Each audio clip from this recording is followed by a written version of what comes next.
दोस्तों, भारत का telecom sector एक नए युग में एंटर करने जा रहा है। जियो, एयरटेल और वोडाफोन आइडिया के बीच की तगड़ी टक्कर में एक नया प्लेयर एंट्री ले चुका है और वो है एलन मस्क का स्टारलिंक।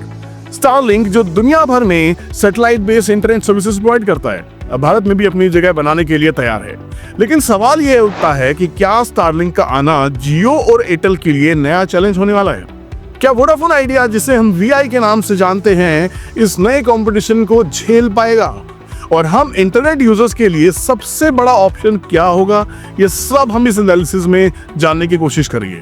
अगर आप इंटरनेट और टेलीकॉम इंडस्ट्री का फ्यूचर समझना चाहते हैं तो ये वीडियो को पूरा देखना पड़ेगा, क्योंकि यह वीडियो आने वाले समय के डिजिटल रेवोल्यूशन की एक क्लियर तस्वीर आपको दिखाने वाला है। बहुत रिसर्च के साथ बनाया गया है, तो वीडियो पसंद आएगा तो वीडियो को पॉज कीजिएगा, एक लाइक कीजिएगा, हम भी मोटिवेट हो जाते हैं। सबसे पहले बात करते हैं स्टारलिंक की इंडिया में एंट्री क्या एक बड़ी चुनौती है या एक नया अवसर। सबसे पहले बात करते हैं कि स्टारलिंक यह एक सैटेलाइट बेस्ड इंटरनेट सर्विसेज है जो लो अर्थ ऑर्बिट में मौजूद सैटेलाइट्स के माध्यम से हाई स्पीड इंटरनेट प्रोवाइड करती है।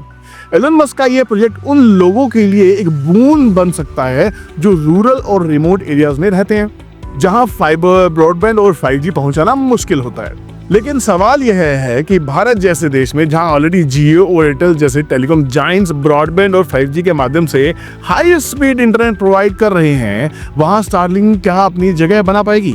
इसका जवाब है हो सकता है, पर आसान नहीं होगा, क्योंकि स्टारलिंक की सर्विसेज सस्ती नहीं है। भारत में टेलीकॉम यूजर्स प्राइस सेंसिटिव हैं और अगर डेटा प्लान्स महंगे होंगे तो आम आदमी के लिए वायबल ऑप्शन नहीं होने वाला है। स्टारलिंक का फायदा सिर्फ उन लोगों को होगा जहां फाइबर, ब्रॉडबैंड और मोबाइल नेटवर्क्स नहीं पहुंच सकते। लेकिन यह देखना होगा कि गवर्नमेंट इस पर क्या पॉलिसी बनाती है और इतने लोग इसे अडॉप्ट करने के लिए तैयार होते हैं, ये सवाल बहुत बड़ा बनने वाला है। सब लोग वेट तो कर रहे थे स्टारलिंक का इंडिया में आने के लिए, और अब स्टारलिंक इंडिया में आ रहा है। दूसरे सेक्शन में बात करते हैं कि क्या जियो और एयरटेल के लिए रिस्क है। अगर हम जियो और एयरटेल की बात करें तो दोनों telecom companies already 5G and fibre broadband पर फोकस कर रही हैं। जियो फाइबर और एयरटेल एक्सट्रीम फाइबर अभी के समय में भारत का सबसे पॉपुलर ब्रॉडबैंड है। 5G की बात करें तो जियो और एयरटेल दोनों एग्रेसिवली अपना 5G रोल आउट कर रहे हैं, जिसका इंपैक्ट ऑलरेडी मार्केट पे साफ साफ दिख रहा है। लेकिन स्टारलिंक की एंट्री इनके लिए एक छोटा सा रिस्क जरूर हो सकती है, क्योंकि अगर स्टारलिंक भारत में अफोर्डेबल प्लान्स ले आता है तो लोग इसे ऑप्ट कर सकते हैं, खासकर उन जगहों पर जहां वाइड ब्रॉडबैंड नहीं पहुंचता। इसका इंपैक्ट जियो और एयरटेल के एक्सपेंशन प्लान्स पर जरूर पड़ सकता है। लेकिन अगर प्राइसिंग ज्यादा हुई तो आम लोग फिर भी जियो और एयरटेल को ही प्रेफर करने वाले हैं, क्योंकि ये कंपनीज ऑलरेडी एस्टेब्लिश्ड है और रिलायबल सर्विसेज प्रोवाइड कर रही हैं। थर्ड सेक्शन में बात करते हैं वोडाफोन आइडिया के फ्यूचर के बारे में। क्या यह टेलीकॉम वॉर सर्वाइव कर पाएगा? अब आते हैं वोडाफोन आइडिया के फ्यूचर पर। दोस्तों, वीआई की हालत पहले से ही खराब हो चुकी है। जियो और एयरटेल का एग्रेसिव एक्सपेंशन और सस्ते प्लान्स की वजह से वीआई के कस्टमर्स लगातार कम हो रहे हैं। अब अगर स्टारलिंक भी एंटर कर देगा तो वीआई के लिए और भी ज्यादा कंपटीशन टफ हो जाएगा और सरवाइव करना मुश्किल हो जाएगा। वीआई के लिए सिर्फ एक ही ऑप्शन बच गया है, या तो वह अपनी सर्विसेज को ड्रामेटिकली इंप्रूव करे या फिर किसी बड़े इन्वेस्टर के सपोर्ट ले, जो कि अभी तक होता हुआ नहीं दिखाई दे रहा। इस चौथे सेक्शन में बात करने वाले स्टारलिंक वर्सेस जियो वर्सेस एयरटेल। सबसे बेस्ट इंटरनेट प्लान कौन सा है, क्योंकि अगर आप लेने वाले हैं तो क्या आपके पॉकेट फ्रेंडली प्लान्स है भी या नहीं है। अब सवाल यह है कि अगर एक आम यूजर को बेस्ट इंटरनेट सर्विसेज चाहिए तो कौन सा ऑप्शन उसके लिए बेस्ट रहने वाला है। पहला पॉइंट है कि अगर आप शहर में रहते हैं तो जियो या एयरटेल का 5G या फाइबर ब्रॉडबैंड आपके लिए बेस्ट ऑप्शन रहेगा। ये दोनों अफोर्डेबल भी हैं और रिलायबल भी। पॉइंट नंबर 2, अगर आप रूरल में या रिमोट एरिया में रहते हैं, अगर आप किसी ऐसी जगह में रहते हैं जहां ब्रॉडबैंड या 5G की सर्विसेज नहीं पहुंच रही हैं, तो स्टारलिंक आपके लिए एक अच्छा ऑप्शन हो सकता है। लेकिन यहां भी एक प्रॉब्लम है, स्टारलिंक के सर्विसेज फिलहाल महंगी हैं। अगर आप अफोर्ड कर सकते हैं तो आपके लिए यूजफुल हो सकती हैं। पॉइंट नंबर 3, अगर आप बजट फ्रेंडली ऑप्शन चाहते हैं तो क्या किया जाए। अगर आपको बेस्ट स्पीड के साथ में अफोर्डेबल प्राइसिंग चाहिए तो जियो और एयरटेल ही बेस्ट रहने वाले हैं, क्योंकि स्टारलिंक का इनिशियल कॉस्ट हाई है और वीआई के सर्विसेज अभी तक रिलायबल नहीं बनी हैं, तो आपके पास ऑप्शन सिर्फ जियो और एयरटेल की ही बचती हैं। Point number 5, satellite internet versus 5G and broadband. Bharat में फ्यूचर क्या हो सकता है, ये बड़ा इंटरेस्टिंग है।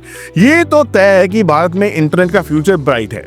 लेकिन किस टेक्नोलॉजी का फ्यूचर ज्यादा प्रॉमिसिंग है, सैटेलाइट इंटरनेट, 5G या ब्रॉडबैंड? सैटेलाइट इंटरनेट को समझते हैं। यह उन जगहों के लिए बेस्ट है जहां वाइड इंटरनेट पहुंचाना मुश्किल है, लेकिन हाई कॉस्ट इसको आम लोगों के लिए लेस अट्रैक्टिव बनाती है। बात करें 5G की, ये फ्यूचर का इंटरनेट है जो मोबाइल यूजर्स के लिए बेस्ट है, लेकिन फिलहाल हर जगह इसका कवरेज भी नहीं स्टार्ट हुआ है।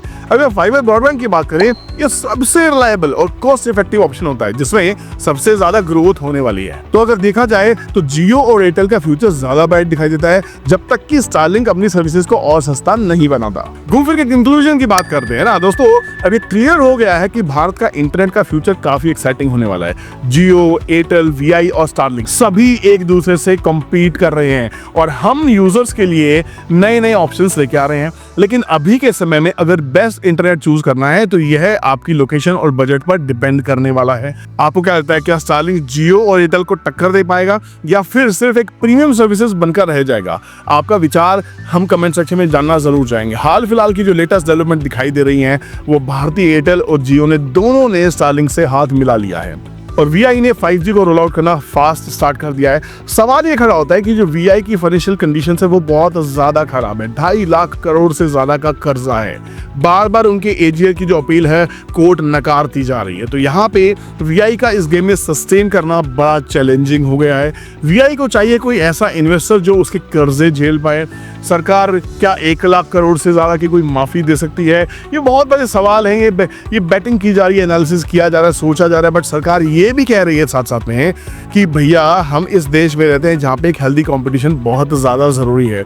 यहाँ पे डुओपोली की जरूरत नहीं है, मोनोपोली नहीं करना चाहते। तो यहाँ पे 3 या 4 प्लेयर अगर रहते हैं, जियो, एयरटेल, वीआई और स्टारलिंक, तो ये इस देश के लिए अच्छा होने वाला है, पब्लिक के लिए अच्छा होने वाला है। क्योंकि आपस में जब ये 4 बिल्लियां लड़ने वाली हैं तो फायदा हम और आप उठाने वाले हैं, क्योंकि कॉस्ट इफेक्टिव काम जरूर होने वाला है। अगर आपको एनालिसिस पसंद आया हो तो लाइक और शेयर करना ना भूलें, ताकि ये इंपॉर्टेंट इन्फॉर्मेशन सब तक पहुंच सके। और नए अपडेट्स के लिए चैनल को सब्सक्राइब जरूर करें। आपका एक लाइक, एक सब्सक्रिप्शन और एक शेयर हमें मोटिवेट करता है ऐसे कंटेंट को आप तक लेके आने के लिए। अपनी प्रतिक्रिया प्लीज कमेंट सेक्शन में जरूर दीजिएगा। मिलते हैं नेक्स्ट वीडियो में, तब तक ख्याल रखिए, कीप लर्निंग। जय हिंद, बाय।